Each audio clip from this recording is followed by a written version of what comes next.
नमस्कार दोस्तों, मैं विकास शाक्य एक बार फिर से आप सबका स्वागत करता हूं अपने चैनल पर।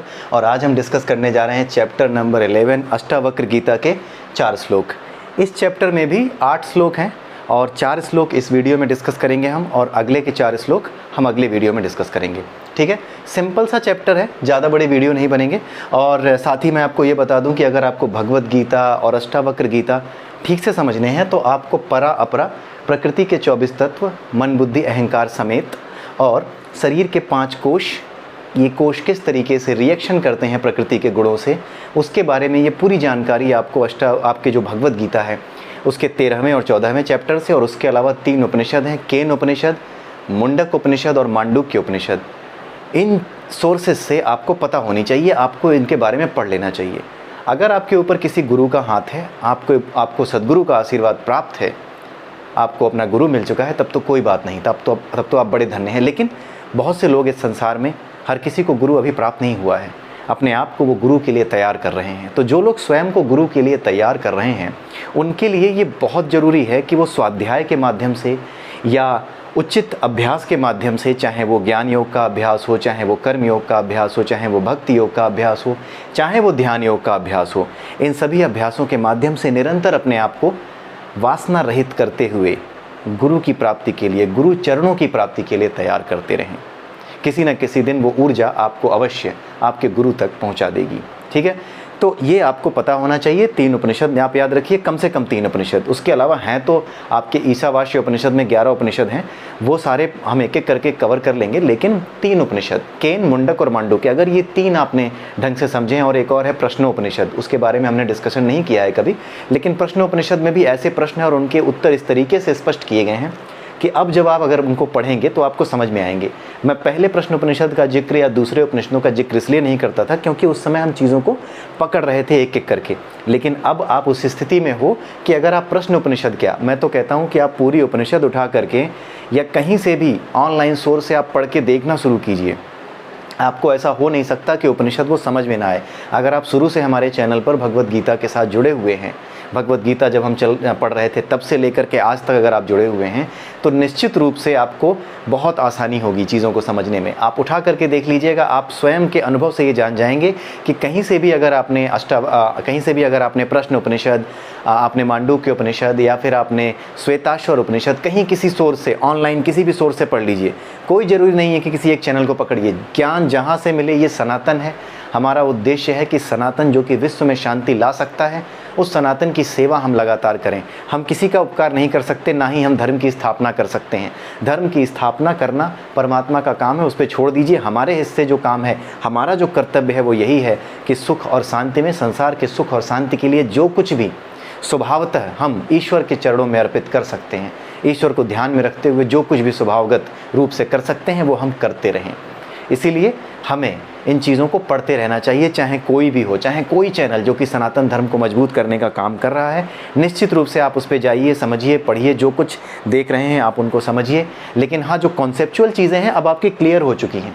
अब आप कहीं भी जाएंगे ना, यही सब मिलेगा घूम फिर करके। आज भी आप जो श्लोक पढ़ेंगे, जो सुनेंगे, आपको ऐसा लगेगा कि हाँ, ये एक रिफाइनिंग है। जो कॉन्सेप्ट हमने सीखा है उसी कॉन्सेप्ट की रिफाइनिंग है।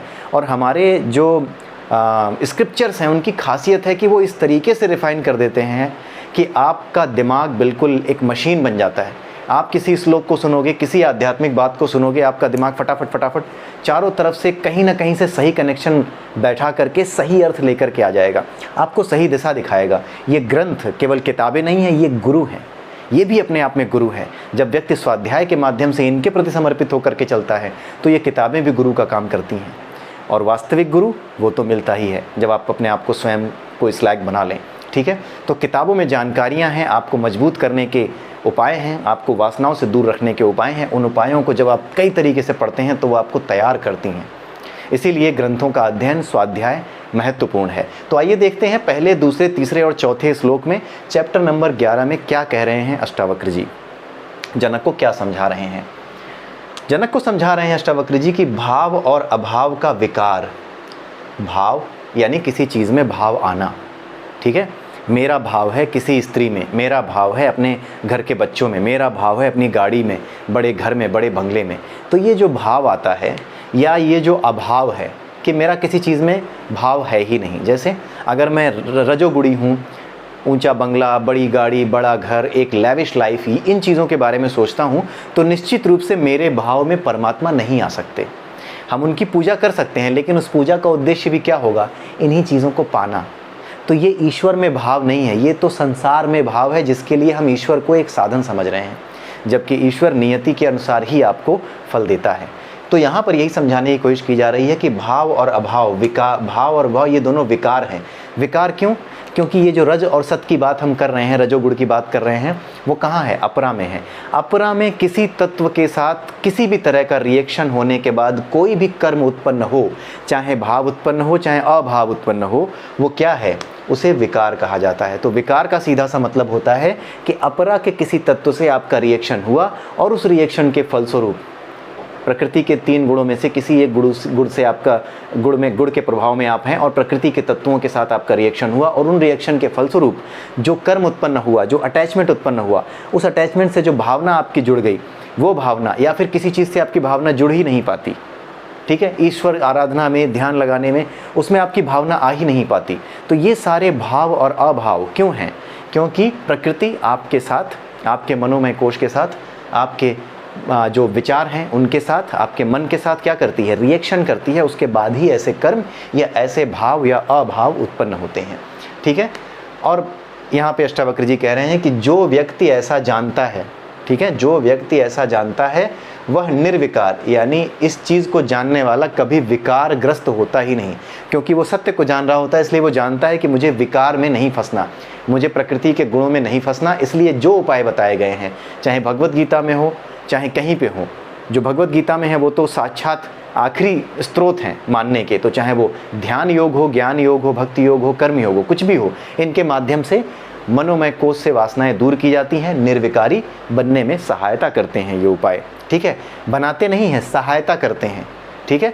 जब आप अपने मन से विकारों को दूर कर लेते हैं तो आप अपने आत्मा में स्थित हो जाते हैं, क्योंकि मनोमय कोश के बगल में ही भीतर की ओर ज्ञानमय कोश है। उसके बीच में वासनाओं के वृक्ष आप बोते चले जाते हो, वासनाओं के बीज डालते चले जाते हो। जब ये बीज साफ हो जाते हैं तो मनोमय कोश सीधा ज्ञानमय कोश से जुड़ा हुआ दिखाई देता है, और ज्ञानमय कोश में ज्ञान किसका है? संपूर्ण जगत का। तो अपने आप भीतर से वो ज्ञान प्रकट हो जाता है। तो यही चीज़ यहाँ पर बताई जा रही है कि जो व्यक्ति ऐसा जानता है, जानने का सिर्फ ये नहीं कि पढ़ लिया और जान लिया, इसको स्वभाव में उतारना, इस योग को स्वभाव में उतारना, योग कर लेना, परमात्मा के साथ योग कर लेना, इसको यहाँ पे कहा जा रहा है ऐसा जानना। जानने का मतलब सिर्फ जानना नहीं है, उसको अनुभव कर पाना भी यहाँ पर समझिए आप उसको, कि उसको अनुभव कर पाना भी अगर शामिल है तो आप निर्विकारी हो जाएंगे और क्लेश रहित हो जाएंगे। यानी किसी तरह का क्लेश आप जीवन में नहीं करेंगे, किसी तरह का दुख, किसी तरह के कष्ट को आप महसूस नहीं करेंगे, क्योंकि कष्ट और दुख हम सिर्फ महसूस करते हैं, ये सच्चाई में होते नहीं हैं। शारीरिक क्लेश, काया शरीर में चोट लग जाना, ये शारीरिक काया क्लेश है, लेकिन हमारे मन से जो क्लेश उत्पन्न होते हैं वो मुख्य क्लेश हैं। किसी के मन में जो क्लेश उत्पन्न हुआ, उसी क्लेश की वजह से ही संसार में इस तरह की आफत आती है कि कोई शरीर से, कोई गोलियों से, कोई तलवारों से काटा जा रहा है, मारा जा रहा है। तो ये सारे क्लेश शुरुआत मन से ही करते हैं, ठीक है। तो क्लेश रहित होने का मतलब है मन से क्लेश रहित होना। ऐसा व्यक्ति मन से क्लेश रहित हो जाता है, निर्विकार हो जाता है और शांति को उपलब्ध हो जाता है, ठीक है। सिंपल सा है। दूसरे श्लोक में भी बड़ा सिंपल सा श्लोक है, सबका रचयिता ईश्वर है। हम तो कई बार पढ़ चुके और ये तो जानते ही हैं। अन्य कोई नहीं, ये भी हम जानते ही हैं। ऐसा जानने वाला शांत और अनासक्त हो जाता है। सिंपल सी अंडरस्टैंडिंग है। ऐसा जानने वाले का मतलब आप समझ लीजिए, जानने का मतलब है अपने अनुभव में आ पाना। अनुभव में कैसे आता है? बिना गुरु के अनुभव में नहीं आ सकता। इसलिए हर जगह आप ये समझ जाइए कि गुरु की महत्ता हर जगह महत्वपूर्ण ढंग से समझाई गई है, ठीक है। ऐसा जानने वाला शांत और अनासक्त हो जाता है, ठीक है। तीसरा जो श्लोक है उसमें क्या है? विपत्ति और संपत्ति दैव योग से ही समय पर आती हैं, ऐसा जानने वाला संतुष्ट है और स्वस्थेंद्रिय है। विपत्ति और संपत्ति, विपत्ति का मतलब क्या है, संपत्ति का मतलब क्या है? विपत्ति का मतलब है कोई आपदा आ पड़ना, कोई दुख आ पड़ना, ठीक है। संपत्ति मतलब वैभवशाली जीवन जीना, जहां हमको लग रहा है कि भौतिक रूप से हम संपन्न हैं, ठीक है। ये विपत्ति और संपत्ति है। लेकिन ये सारी चीज़ें दैव योग से आती हैं। दैव योग का क्या मतलब है? कुछ लोग होते हैं जो दैव योग को परिभाषित अलग तरीके से करते हैं क्योंकि उन्हें ये साबित करना होता है कि जो हिंदू धर्म है या जो सनातन धर्म है ये पाखंड के अलावा और कुछ है ही नहीं। तो वो कहते हैं ये पता नहीं कौन से देवता में विश्वास करते हैं, ये मूर्ख लोग हैं, ये समझदार हो ही नहीं सकते, समझदार तो हम हैं जिन्होंने कुछ पढ़ा नहीं, फिर भी हम उसके बारे में बकवास करते हैं। तो ऐसे लोग दैव योग को परिभाषित ऐसे करते हैं कि कोई देवता ऊपर बैठा है और वो तय करता है कि तुम्हें क्या मिलेगा और क्या नहीं मिलेगा। दैव योग का ये मतलब कतई नहीं होता। और आप लोग तो इस दैव योग को अब अच्छी तरह से जानते होंगे कि दैव योग सिर्फ और सिर्फ प्रकृति के नियम को कहते हैं। आपने घड़ी में खांचे बनाए हैं, जिसने घड़ी बनाई है उसमें खांचे हैं, घंटे वाली सुई, मिनट वाली सुई, सेकंड वाली सुई अलग अलग स्पीड से चल रही है, ये घड़ी का नियम है। घड़ी में अभी 2 बजे हैं, आप चाहो कि 4 बजा दे तुरंत तो नहीं बजाएगी, उसमें खांचे कटे हुए हैं, उसमें सब कुछ है, समय अपनी गति से चलेगा और वो घड़ी भी 4 अपने समय से ही बजाएगी अगर आपने उसमें कोई उंगली नहीं की तो। ये घड़ी का नियम है। उसी तरीके से प्रकृति का एक नियम है, जो प्रकृति का नियम है ना, उसी को दैव योग कहते हैं। ठीक है, इस बात को याद रखिए। दैव योग क्या है? दैव योग कुछ नहीं है, प्रकृति का नियम है। घड़ी के एग्जाम्पल से आप समझ लीजिए। ठीक है, अगर कोई चाहे कि मुझे अपने बच्चे का चेहरा 2 महीने बाद देखना है, ठीक है, वाइफ गर्भावस्था में है और लग रहा है कि नहीं 2 महीने बाद ही बच्चे का मुंह देख लें, ऐसा हो सकता है? नहीं हो सकता। क्यों? क्योंकि प्रकृति का नियम क्या है? 9 महीने बाद ही, 36 हफ्ते के बाद ही बच्चा इस संसार में आने लायक हो पाएगा और तभी इस संसार में आएगा। इसी को क्या कहते हैं? इसी प्रकृति के नियम को क्या कहते हैं? दैव योग कहते हैं। ठीक है, तो दैव योग से ही ये सारी चीज़ें होती हैं। अब संपत्ति और विपत्ति को देखते हैं, इसका क्या मतलब है? ये कर्म के फल के हिसाब से गिने जाते हैं। विपत्ति क्या है? कर्म के फल के अनुसार ही आती है। आपने आज चोरी करना शुरू की, टैक्स की, आपने ढेर सारी चोरी कर ली, मस्त मज़े में हैं, चलता जा रहा है जीवन, आप करते जा रहे हैं। ठीक है, लेकिन एक समय ऐसा आया कि सरकार बदल गई। जो नई सरकार आई उसने कड़े कदम उठाए, उसने नोट बंद कर दिए, या फिर उसने कुछ ऐसा काम कर दिया कि उन पे लगाम लगा दी जो कि चोरी करते हैं, टैक्स की चोरी करते हैं या पैसों को हेर फेर करते हैं, पैसों का उनके ऊपर लगाम लगा दिया। तो क्या हुआ? जब तक पहले तो आप सुखी थे, जब तक सरकार दूसरी थी, अचानक से आप दूसरी सरकार बदल गई और आपको परेशानी होने लगी, आप पर विपत्ति आ गई। तो ये विपत्ति क्या उस सरकार के आने की वजह से हुई है?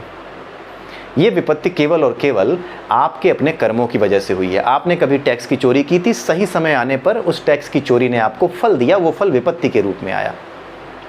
ठीक है, वो फल विपत्ति के रूप में आया। आप कोई चीज़, कोई विद्या जानते थे, किसी विशेष काम को करना जानते थे, लेकिन समय ऐसा नहीं था कि उस काम की डिमांड हो। अचानक से एक दिन पता चला कि जिस चीज़ को आप जानते हैं उसके जो रिसोर्सेज हैं या उसको जानने वाले लोगों की भारी संख्या में कमी हो गई है और बड़े आराम से आपको वहाँ जॉब मिल जाएगी और बड़ा अच्छा पैकेज। जैसे आज की तारीख में ना कृषि वैज्ञानिक एक बड़ा अच्छा स्कोप है। जो हमारा कृषि वैज्ञानिक का कोर्स होता है, ये अगर आपने कर लिया तो कृषि वैज्ञानिक बन करके आप अच्छी सेवा दे सकते हैं और इसमें बनने में कंपटीशन आज की डेट में बड़ा कम हो गया। एक बीच में ऐसी स्थिति आ गई है। ठीक है, तो बस मैं ऐसे ही बता रहा हूँ कि इस तरह की चीज़ आई है। तो जिस चीज़ को कोई कुछ समझता नहीं है, कृषि के जो है अगर कोई कोर्स ले लेता था तो लोग कहते हैं अरे यार ये पढ़ने में कमज़ोर रहा होगा लगता है, तभी इसने कृषि ले ली, आर्ट्स का सब्जेक्ट ले लिया। लेकिन आज वही कृषि का कोर्स करने वाला बड़े आराम से कृषि वैज्ञानिक बन करके किसी भी सरकारी संस्थान में बड़ी अच्छी सेवाएँ दे सकता है और अच्छी खासी जॉब है, सरकारी है, बढ़िया जो है घर वर सब मिलता है उसमें। ठीक है, लेकिन वही बात है, एक बात बता रहा हूँ, ऐसा नहीं कि हाँ उसमें ललचाने की ज़रूरत है। मैं एक बात बता रहा हूँ क्योंकि बात ही हो रही है सकाम कर्मों की, जहाँ इच्छाएं जुड़ी होती हैं, इसलिए उस रिस्पेक्ट में देखिए। ऐसा नहीं है कि मैं लालच में आ रहा हूँ या आपको लालच में आने के लिए कह रहा हूँ। ठीक है, कर्म आप कोई भी कर सकते हैं, व्यवसाय आप कोई भी चुन सकते हैं, अनासक्त भाव से कीजिए, निरासक्त भाव से। काम है, काम करना है, काम ऐसे करो जैसे ब्रश करते हो। ठीक है, उससे कुछ पाने की इच्छा नहीं, कुछ खोने का डर नहीं, केवल आप करते हो ब्रश। क्यों? क्योंकि आपको ये पता है कि ये प्रकृति का नियम है, नहीं करेंगे तो ये दांत घिस जाएंगे। तो प्रकृति के नियम के अनुसार एक आदत बना ली है, ना उससे आप जुड़े हो, ना उससे कुछ बिगड़ रहा है ना करने से, लेकिन एक नियम बना लिया है। बिगड़ ये रहा है कि आपको बचपन में बता दिया गया कि आप अगर नहीं करोगे तो दांत खराब हो जाएंगे। तो एक नियम के अनुसार आप वो करते जा रहे हो, लेकिन उसके बदले कुछ पाने की इच्छा कुछ नहीं है, केवल मेंटेन रखने के लिए आप उस कर्म को किए जा रहे हो। ठीक है, उसी तरीके से प्रकृति सारे कर्म हमारे माध्यम से, चाहे वो मल त्यागना हो, चाहे मूत्र विसर्जन हो, कुछ भी हो, ये प्रकृति अपने हिसाब से हमसे करवा रही है, हमें प्रकृतिवश करना पड़ता है। तो उसी तरीके से हर कर्म को प्रकृति जन्य मान कर ही अनासक्त भाव से कीजिए, कुल मिलाकर के ये कहने का अर्थ है। ठीक है, तो अब हम बात करते हैं विपत्ति की। हम बात कर रहे थे, आपने चोरी की, आपने बहुत कुछ किया, अचानक से वो हो गया, सरकार आ गई नई और आपको विपत्ति में फंसना पड़ा। अब अगर हम बात करें पूरी पृथ्वी की, जो कि अपरालोक में है, इस अपरालोक में पृथ्वी ना बीच में है। बीच की लेयर में है। ऊपर 7 लेयर स्वर्ग के बताए जाते हैं ऊंचे लोकों के, नीचे 7 लेयर्स नीचे लोकों के बताए जाते हैं। ये जितने भी लोक हैं ना, ये एनर्जी लेवल्स हैं, ये अलग अलग एनर्जी लेवल्स पे हैं, इनकी अलग अलग फ्रिक्वेंसी है। जैसे अर्थ है ना, इस अर्थ की अलग फ्रिक्वेंसी है, उसके ऊपर आप जाएंगे तो फ्रिक्वेंसी अलग मिलेगी यूनिवर्स में, और ऊपर जाएंगे तो फ्रिक्वेंसी अलग मिलेगी।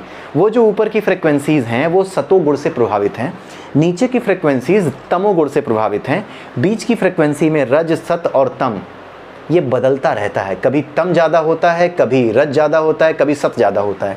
बीच में जो अर्थ होती है, होता क्या है कि जैसे जैसे समय बीतता है सत के बाद रज की मात्रा बढ़ने लगती है, फिर रज की मात्रा और सत की मात्रा दोनों कम होकर तम बढ़ जाता है। लेकिन ये साइकिल फिर से रिपीट होती है, तम को जाते ही फिर रज, रज के बाद फिर सत धीरे धीरे अपनी जगह बनाता है।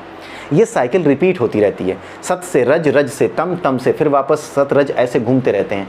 इन्हीं जो गुणों का घूमना फिरना है ये सब एक्सप्लेन्ड है, बस इनको देखने का नज़रिया हमें जो है पता नहीं होता। इनको देखने का नज़रिया क्या है वो हम एक्सप्लेन कर रहे हैं यहाँ, ठीक है। तो वो जो सत से रज, रज से तम ये घूमता रहता है ना, ये घुमाव ऐसा नहीं है कि अपने मन से होता है, इसके लिए एक निश्चित टाइम पीरियड होता है, साइकिल होती है। आपने देखा होगा हमारे यहाँ 4 युगों की बात की जाती है, सतयुग, त्रेता, द्वापर, कलयुग। ये जो सतयुग, त्रेता, द्वापर और कलयुग है ना, ये वही बताते हैं कि किस समय सत का प्रभाव ज़्यादा होगा, किस समय रज का ज़्यादा होगा, किस समय तम का ज़्यादा होगा। जब कलयुग होता है तो तम का ज़्यादा होता है, लेकिन कलयुग जो रिवर्ट मारता है तो सत वापस प्रवेश करता है इस प्रकृति में। जब वो प्रवेश करता है तो ये प्रकृति का नियम है, जब वो प्रवेश करता है तो इसी को क्या कहते हैं, दैव योग। प्रकृति के नियम को ही दैव योग कहते हैं। जब वो सत वापस प्रवेश करता है, जब वो वापस आता है दैव योग के माध्यम से, तो वो सत क्या करता है, ये जितने भी तम थे इन पे हावी होता है। इसीलिए जितनों ने उल्टे सीधे काम किए थे उन्हें इस पृथ्वी पे दंड मिलते हुए दिखाई देते हैं, क्योंकि जब सत प्रभावी होता है तो सतोगुण से भरे हुए लोग शासन में, सत्ता में, पूरे संसार में राज करने लगते हैं, आने लगते हैं, उनका प्रभाव बढ़ने लगता है। आपने देखा होगा कि बहुत सी बुरी शक्तियाँ आज के समय में बेचैन हैं, या तो उनकी बुद्धि भ्रष्ट हो चुकी है, लड़ करके बर्बाद हो जाना चाहते हैं, या फिर देश में, अलग अलग देशों में अलग अलग तरह की सत्ताएं आ रही हैं, जैसे भारतवर्ष में हो या दूसरे देशों में हो, सत्ता परिवर्तन बहुत ज़्यादा तेज़ी से हुए हैं। इस तरह से हुए हैं कि अब ऐसा लगता है कि हाँ, इनको सत्ता से हटा पाएंगे कि नहीं। ये जो लोग थे जो कभी प्रभाव में नहीं थे, अचानक से प्रभाव में कैसे आ गए, ऐसी परिस्थितियाँ आने लगी। क्यों होता है ऐसा? ऐसा इसीलिए होता है क्योंकि दैव योग यही है, सत से रज, रज से तम, और लास्ट में फिर जब कलयुग से वापस रिवर्ट मारता है तो कलयुग से रिवर्ट मारते समय फिर वापस तम के भीतर सत प्रवेश करता है। जब ये सत प्रवेश करता है तो तम से भरे हुए लोगों को धक्का मारता है। ये सतोगुण से भरे लोग क्या करते हैं, फिर इनको दंड देना शुरू करते हैं, शासन में पहुंचते हैं, सत्ता में पहुंचते हैं, शक्ति अर्जित करते हैं, इन्हें दंडित करते हैं। एक बड़े विनाशकारी महायुद्ध में इनका विनाश होता है, और उसके बाद वापस ये पूरा का पूरा सत जब फैल जाता है, ये गुण फैलते हैं, लेकिन ये गुण किसके माध्यम से प्रकट हो रहे हैं, हमारे माध्यम से। इसीलिए आपस में लड़ना, सजा देना, ये सारी चीज़ें हमारे शरीर के माध्यम से होती दिखाई देती हैं। इसलिए ये संसार ऐसे चलता दिखाई देता है। हम कुछ नहीं करते, गुणों के प्रभाव से प्रेरित होकर हमारे सारे कर्म होते हैं, जिस गुण में है उससे सारे कर्म होते हैं। यही चीज़ यहाँ समझाई गई। आई होप कि आपको ये समझ में आया होगा, और ये बहुत ही अच्छा कॉन्सेप्ट है जो अष्टावक्र जी ने यहाँ पर समझाने की कोशिश की है। और यहाँ पर कितनी अच्छी बात लिखी है कि ऐसा जानने वाला संतुष्ट रहता है हमेशा, और हमेशा उसकी इंद्रियाँ स्वस्थ रहती हैं। स्वस्थ इंद्रिय का क्या मतलब है? वासनाओं से मलिन ना होना, इसी को स्वस्थ इंद्रिय कहते हैं।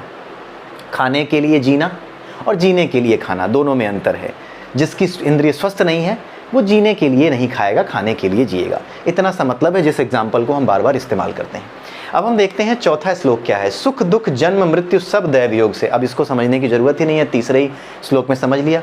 ऐसा निश्चय वाला व्यक्ति सभी साध्य कर्मों को देखता और निरायास कर्मों को करता हुआ भी उनमें लिप्त नहीं होता। ये बड़ा सिंपल सा, इसमें समझने लायक यही है कि साध्य कर्मों को देखता है और निरायास कर्मों को करता है। ठीक है, यहाँ पे क्या बताया गया है कि सुख दुख जन्म मृत्यु सब दैव योग से हैं, वो अभी हमने समझ लिया। ठीक है, ऐसा निश्चय वाला व्यक्ति, ऐसा निश्चय जो करके जानता है कि ऐसा ही होता है, इस चीज़ को जो समझता है कि दैव योग क्या है, जो अभी हमने एक्सप्लेन किया, जो इस बात को समझ लेता है, वो इन साध्य कर्मों को, साध्य कर्म क्या है, जो आसानी से हो जाए, तो आसानी से हो जाने वाले कर्मों को आराम से देखता हुआ करता है, उनसे नाक भाव नहीं सिकोड़ता, उन्हें छोटा नहीं समझता। और जो काम निरायास हैं, ठीक है, जिनका कोई आयास नहीं है, जिनका कोई अवलंब नहीं है, ऐसा लगता है कि ये होंगे या नहीं होंगे, ये भी नहीं सोचता कि होंगे या नहीं होंगे, कर्तव्य है तो करता चला जाता है, बस अनासक्त होकर करता चला जाता है।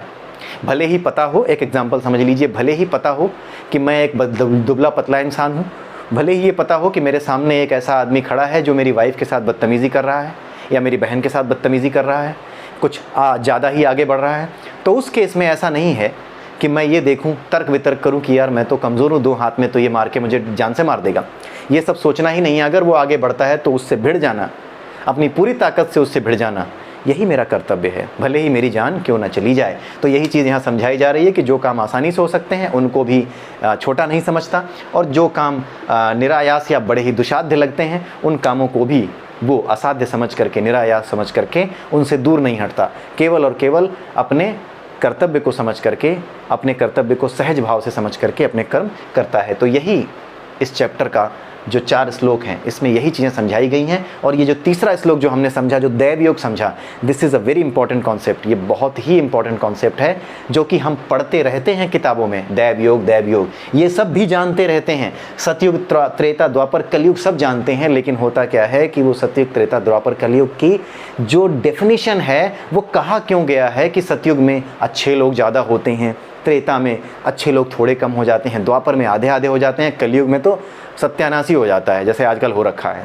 तो ये सारी चीज़ें कही क्यों जाती हैं? कारण ये है कि ये जो प्रकृति के गुण हैं जिनके बारे में बताया गया है भगवत गीता में भी कि ऊपर की ओर सतलोक हैं, चलते चले जाते हैं, सत्य लोक पर पहुँचते हैं, यानी सतोगुण बढ़ता जाता है, नीचे तमोगुण बढ़ता जाता है, तभी तो नीचे राक्षसी प्रवृत्ति के लोग रहते हैं, तभी तो नीचे राक्षसी प्रवृत्ति की आत्माएं रहती हैं अलग अलग रूपों में। यही चीज़ बताई गई है। और ये जो बीच का है पृथ्वी, इसमें युगों की बात इसीलिए की गई है क्योंकि यहाँ पर स्थिरता नहीं रहती, यहाँ पर घूमते रहते हैं ये तीनों गुण, कभी सत ज़्यादा, कभी रज ज़्यादा, कभी तम ज़्यादा। और ये सब किस आधार पर, और इसी के आधार पर क्या बनता है, इसी के आधार पर युगों की परिकल्पना की गई है, सतयुग त्रेता द्वापर और कलयुग की। ये चीज़ समझाई गई है। तो इनके जो भाव निकालना, इनके अर्थ समझना बहुत ही ज़रूरी होता है। केवल इनको पढ़ते जाना ये तब तक रहता है जब तक कि हम भावों को समझने नहीं लगते, बात के पीछे छुपे भाव को नहीं समझने लगते। तो हमारी ये सिर्फ तैयारी होनी चाहिए गुरु की शरणागति की। ये तैयारी है। किताबों को पढ़ करके आप ईश्वर को प्राप्त नहीं कर सकते, ये जान करके भी आप नहीं प्राप्त कर सकते। ये बातें किसी के सामने आप कहोगे भी तो भी वो कह सकता है कि हाँ यार तुम्हें पता तो है, लेकिन आप खुद से ज़्यादा वो मत हो जाइएगा कि हाँ आपको बहुत कुछ पता है, क्योंकि इन किताबों में जो चीज़ें लिखी हैं वो हमारी सहायता करती हैं, लेकिन जो हमें पकड़ करके इस भव सागर से पार करता है वो जो गुरु है ना, वो गुरु एक अलग ही चीज़ होती है। उससे जुड़ना, उसके प्रति समर्पित होना एक अलग ही भाव होता है, और ये वही महसूस कर सकता है जिसने किया हो गुरु के प्रति समर्पण। तो आई होप कि आपको ये 4 श्लोक समझ में आए होंगे। अगले वीडियो में फिर बाकी के 4 श्लोक बचे हुए हम पढ़ लेंगे और उसी के साथ ये चैप्टर भी समाप्त हो जाएगा। तब तक के लिए जय श्री राम, जय श्री कृष्णा, जय श्री राधे, जय।